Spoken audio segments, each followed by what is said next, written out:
I pledge to stay drug-free. I plan to stay drug-free. I pledge to stay drug-free. I pledge to be drug-free. I pledge to stay drug-free.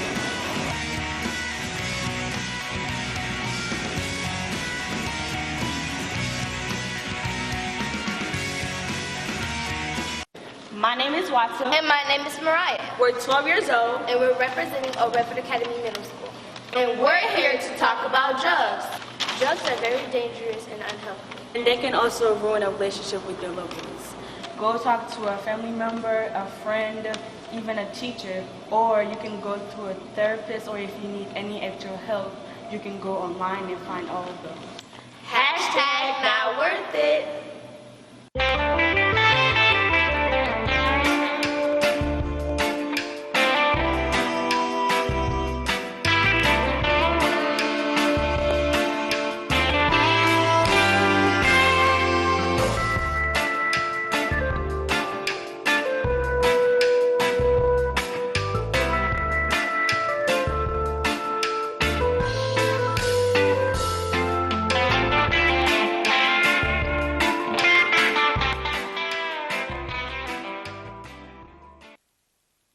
Under the Sun, sponsored by the Detroit Native Sun newspaper. I'm your host, Darwin Griffin, and look forward to a very, very enlightening half an hour of news and information. Our show is live. Our calling numbers are area code 313-868-0342, 313-868-0351, or 313-868-4336. And our website is www.tv33whpr.com. And you're watching us live from the awesome cities of Detroit under the auspices of the Honorable Mayor Mike Duggan, as well as the phenomenal city of Highland Park, Michigan, under the auspices of the Honorable Mayor Hubert Yap. But just a few housekeeping things I wanted to say before we get started with the show today with my special guest. One, the United Sisters declared Inkster, Michigan, as Pinkster, and in honor of breast cancer awareness for the month of October, they want to pink out the city of Inkster, and they're having a pop-up on the 29th of October from 1 o'clock to 5 o'clock, and it's going to be held at the Inkster Recreation Complex at 2025 Inkster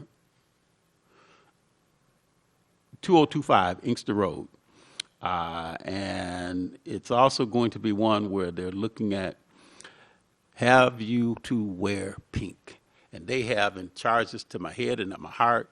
I was supposed to bring a T-shirt that I could have shown across the screen that showed Pinkster is in the house. And so if you'd like to get more information about United Sisters declaring Inkster as Pinkster, you can contact Miss Phyllis Whitfield at area code 734-564-2008. Again, that's Phyllis Whitfield at 734-564-2008. And as I said again, she has some sharp T-shirts that she had, black T-shirts with the Pinkster and other information, on that T-shirt. So again, contact her and support breast cancer awareness for this month of October. The other thing, too, is that I want to, everybody knows that there's an election coming up, November the 8th. And the thing that I want everybody to remind them, too, is that I'm not trying to tell you who to vote for, but the main thing I want to do is tell you to vote. We're registering through my Detroit Downriver APRI organization, and we're registering people in hundreds to get out and vote, to register to vote. And as you know, I believe it was yesterday was the last day that you could register online to vote. Now, if you are not registered to vote, you're going to have to go into the polling precinct to vote same day registration. The other thing is that you want to make sure that you do not spoil your ballot.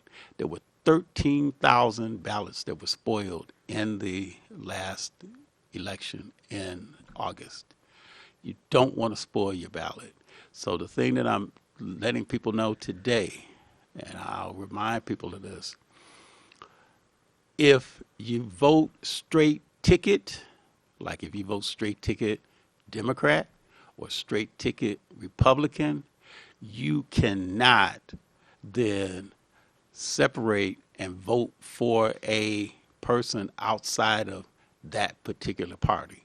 So in essence, if you're voting straight Democrat, you can't vote for a Republican unless you vote individual races. Again, you cannot just say that you are voting straight party and then switch over and then vote for someone on the other side of the ticket. So don't spoil your ballot.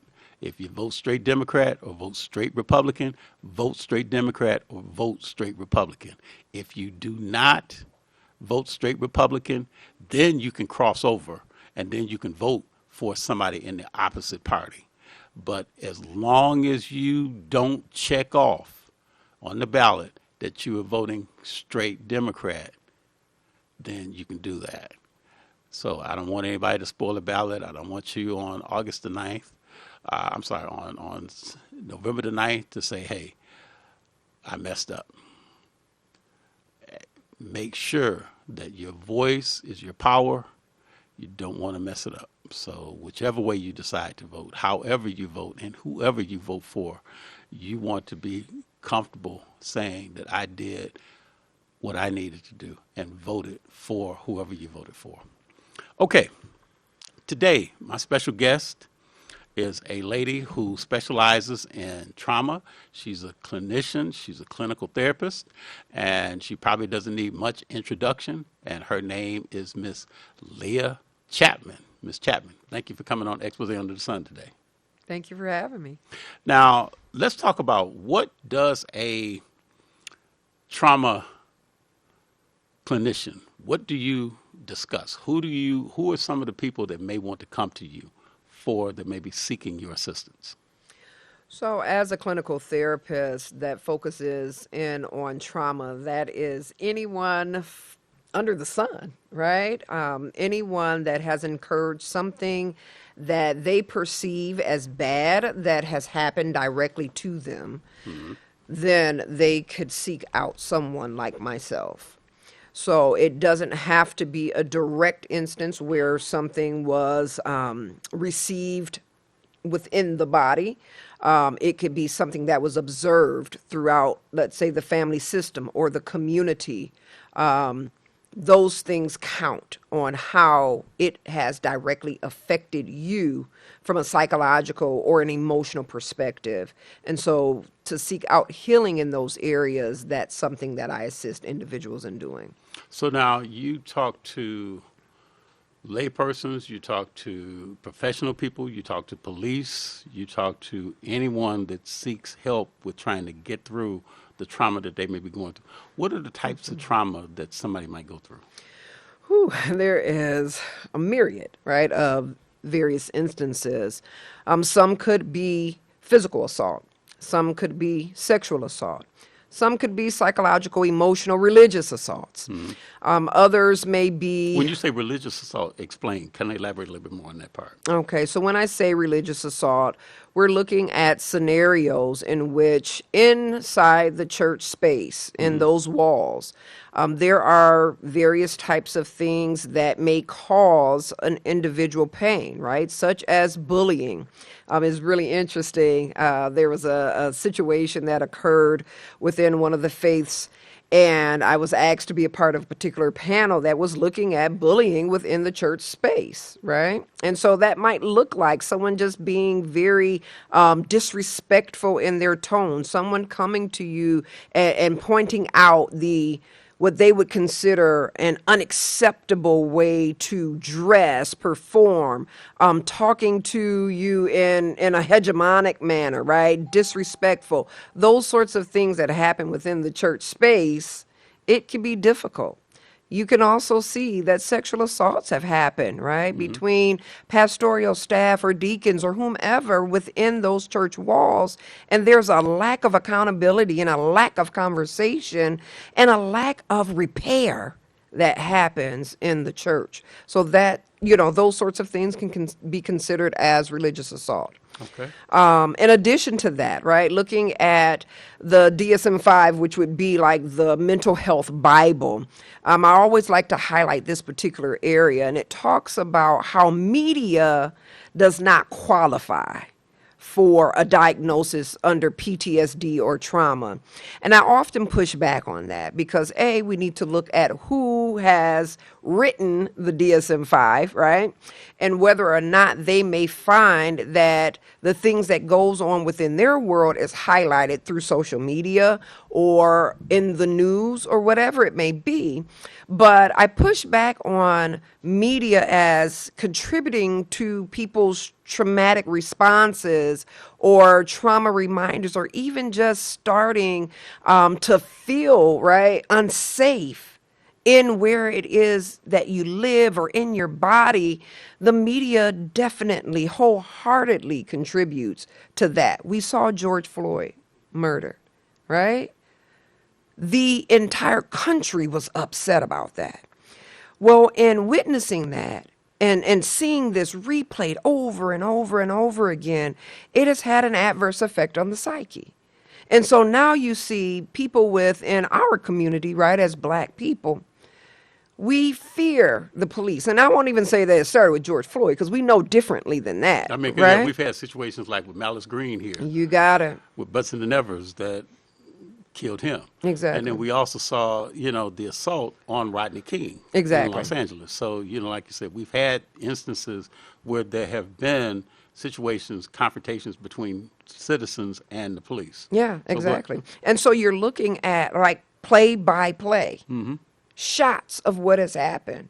And that is overwhelming to the psyche. We relate as Black people as a communal body. And so when it happens to one, if we're not, right, centered in our ego, if we still have love, that hurts us to our core. And so repair needs to take place. Now, when you say repair, because I know we talked about this before in terms of, say, like where you can talk about coping versus healing. Yes. Kind of go into that in terms of saying the differences between somebody who might be able to cope with something versus somebody who's healed from something.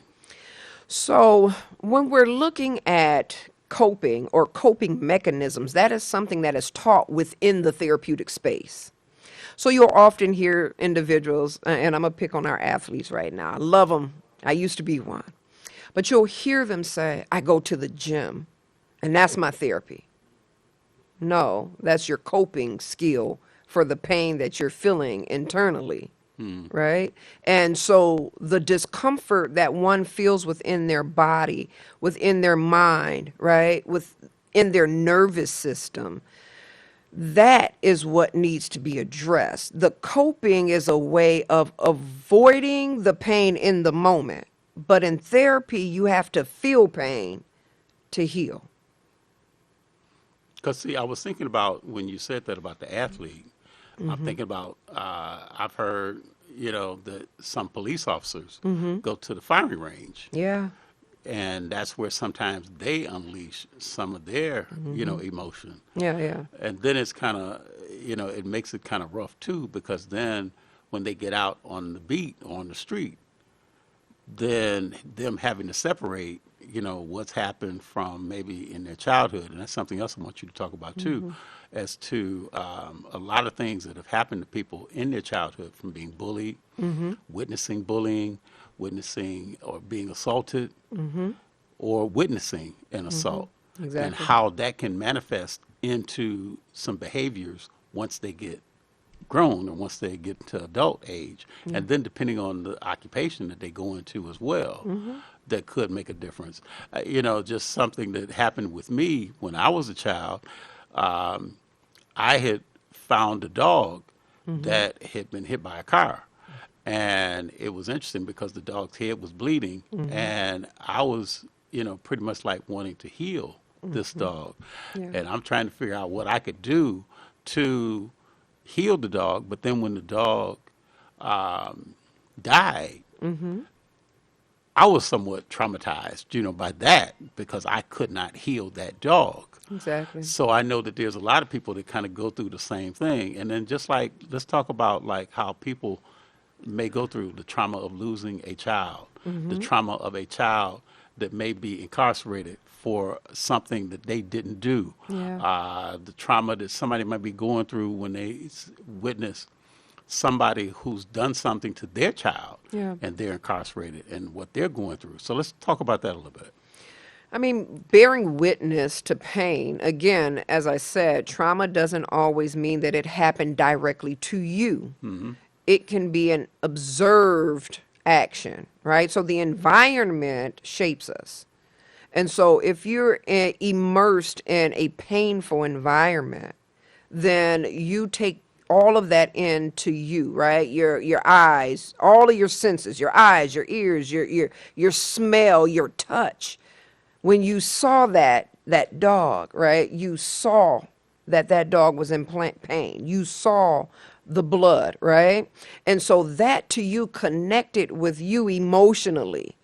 You wore that, right? Kind of heavy on you. And so sometimes you can't get out of the space of that heaviness. And as you continue to walk through the journey, then it's like, how do I not, right, allow for the recollection of what the mind naturally is going to do? How do I not allow for that to impair my level of functioning on a day-to-day basis? So when you have a loved one that's incarcerated, you're looking at, how do I get through my day absent my loved one who used to be here, not being here anymore? Do I think about this all the time? Do I ruminate, right? And that is that kind of emotional stewing on this thing that you had no control over, and your heart is aching for that person. So it's various events or situations that occur. You will know internally by what your body's alarm system does. So your body will begin to respond. You will find individuals will begin to have heart palpitations contingent upon what sorts of things occur. You'll see that individuals might, again, start to have like racing thoughts. You might find that individuals have very tightness, right? Like people are like, oh, I got to go and I got to get me a massage today because I'm really tight and taut in these areas. No, you are stressed because you're holding pain inside of your body for someone that you love or someone that you miss or a situation that you could not control that you knew brought about a measure of pain to either yourself or someone that you love, right? And so it renders individuals feeling helpless or hopeless. And so repair is confronting these scenarios. It's looking at it, where most people avoid it because it hurts. And so to avoid, I have to figure out a way to numb out, where I don't have to live in space with this thing in my mind all the time. So is that where some people may self-medicate? That's where self-medication comes from, with drug use. That's with alcohol. And alcohol is a drug. People don't really understand that. Alcohol is also a depressant. So if you're already feeling sad and you're drinking alcohol, it's going to bring you even lower. Food, right? Food becomes a drug. One of the first drugs that has ever been given to us is sugar. It's a drug, right? Shopping, overworking, becoming a workaholic, and avoiding the realities of maybe what's going on in your home. Let's say domestic violence may be going on, and you know that when you go home, it's going to be on and popping again. Well, what am I going to do? I'm going to figure out how to immerse myself in work, and I can stay at the office until the wee hours. For our children, what do? I immerse myself in schoolwork, right? and I can stay after school and I can get tutoring. Oh, and I can participate in this extracurricular activity. Or I can get into sports where I'm away from the family home because why? It brings me pain to be there. So, absent the awareness of some of these things or the avoidance of your awareness will keep you living in pain no matter what your vice is or what we call your firefighter, right, is. The brain will allow for you to show up years and years and years down the road, and something will trigger you, and you'll be right back at that moment again. So you have to square up with it. So you were saying it could be a person, could be a race. It could be a race. Could be in terms of, say, a smell. It could be a smell. Could be a color. It could. Could be even a sound. It could be a sound. Because definitely. I know that there's a lot of people that, myself included, we hear music. Yeah. And sometimes that music may remind us of something that occurred, Yeah. either a happy time or even a sad time. You got it. And we have those little triggers, Yeah. as what may occur, something like that. Yeah. So now let's talk about when you have situations like in the household. We looked at, there was a situation that happened in Detroit where a young man was coming down the street with a knife. Okay. And he was shot multiple times by the police. What could that family have done prior to that to keep that from being something to where it wouldn't have ended the way it had to end? What are some of the things that you could do in your household to keep, if you know somebody is having a occurrence or a reaction to something that they may have had happened, what can be done? What are some of the things that could, the way that the family could handle situations like that? So before I even jump into, any sort of steps, I want to first say we cannot control another's behavior, right? So when you have an individual that may be having a mental health crisis, they are not most times in they're not in a space where their cognitive functioning is really online, right? And so they're responding based to whatever stimuli may be happening, let's say, within their mind. Again, some potential triggering, those sorts of things. So that's one area of isolation. When the police come on set, nobody could have done anything beforehand to stop those police from acting the way in which they acted. They acted independently of themselves and that young person's mental health scenario, right? So I don't want for us to meld together and say that the family system could have done something that would have stopped the police from killing this young person. That was on the police. That was on them having a potential trauma reaction or a potential intentional act. Those things have to be talked about individually with those, officers. Now, going into what the family system could do, there is something that I often teach, and is you don't want to shine the light on the things that you don't want to see grow. That might simply mean that if you see a loved one that is acting erratic or they're agitated, right?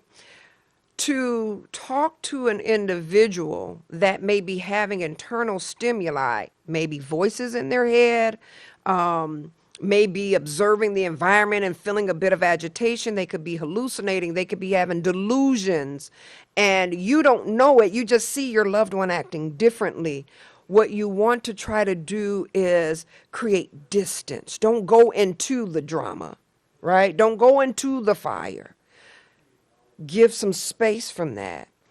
Don't shine the light on the behavior that you don't want, right? Because when you start talking to them, then that creates this excitability or increase. We call it the limbic system, right, in the brain, where it will be on fire. It's big. So as you shine the light, it's going to keep getting bigger and they're going to become more irrational or more erratic or more angry and agitated. And they're going to attack whatever may be around.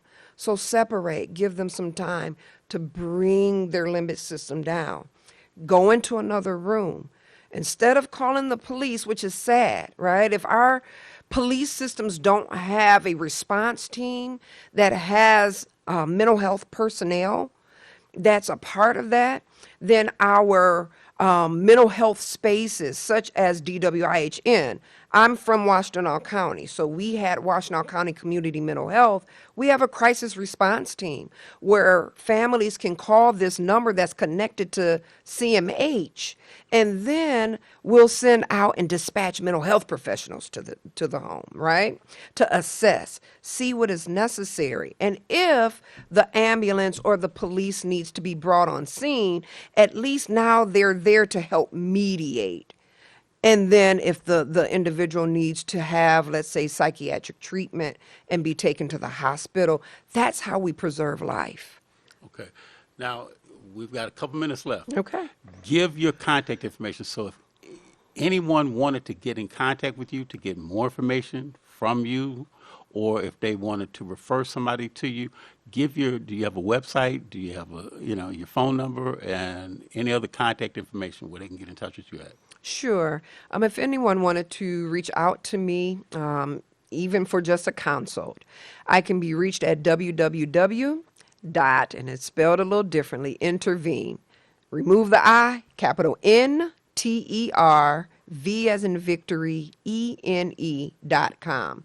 All of my contact information is there, my social media contacts, email, as well as telephone number. Give that website one more time. One more time, www, capital NTER, V as in victory, ENE.com, intervene.com.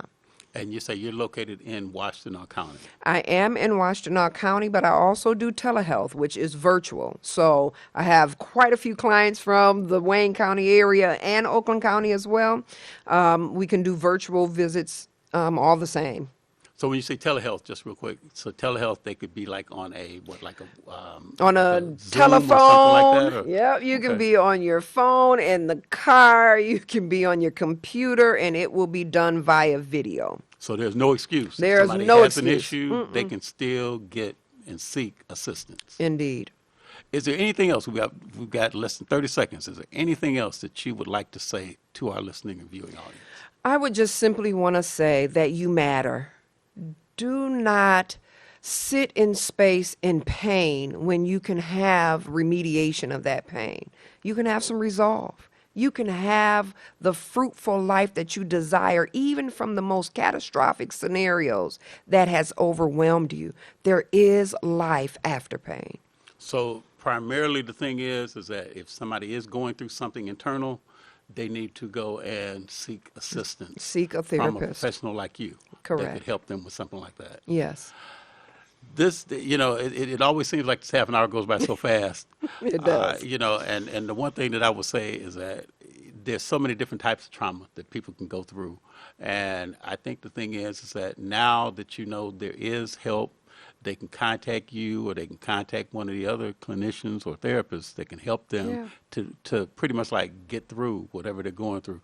That's, you're like a godsend, in that respect. So, again, make certain that you utilize the resources that you have. If you do need assistance, and there's nothing wrong with saying that you need some assistance in handling a situation. And just as, Ms. Chapman is saying, the thing is that you have help. Yeah. You have somebody that will walk with you. And you're not shamed because of the fact that you have a situation or that you have asked somebody to help you with a situation that you may be handling as well.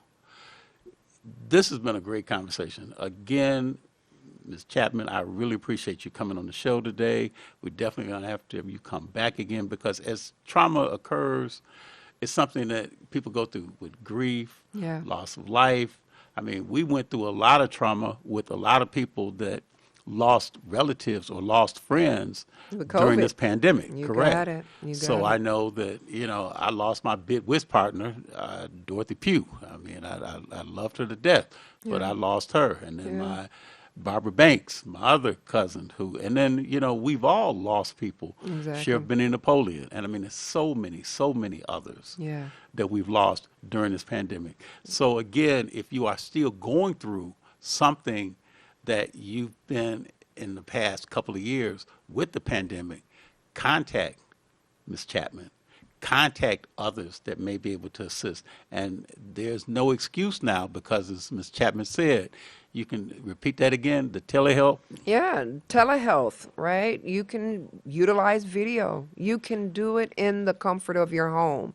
If you're feeling sad, you're feeling depressed, and you don't feel like you can move, it's okay. There's help that will come to you through a video screen. We appreciate you, and I'm sure that there's going to be people that are going to be reaching out to you.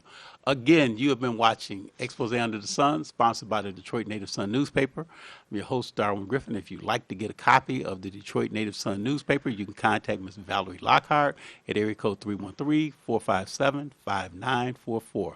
Again, have a great rest of this afternoon.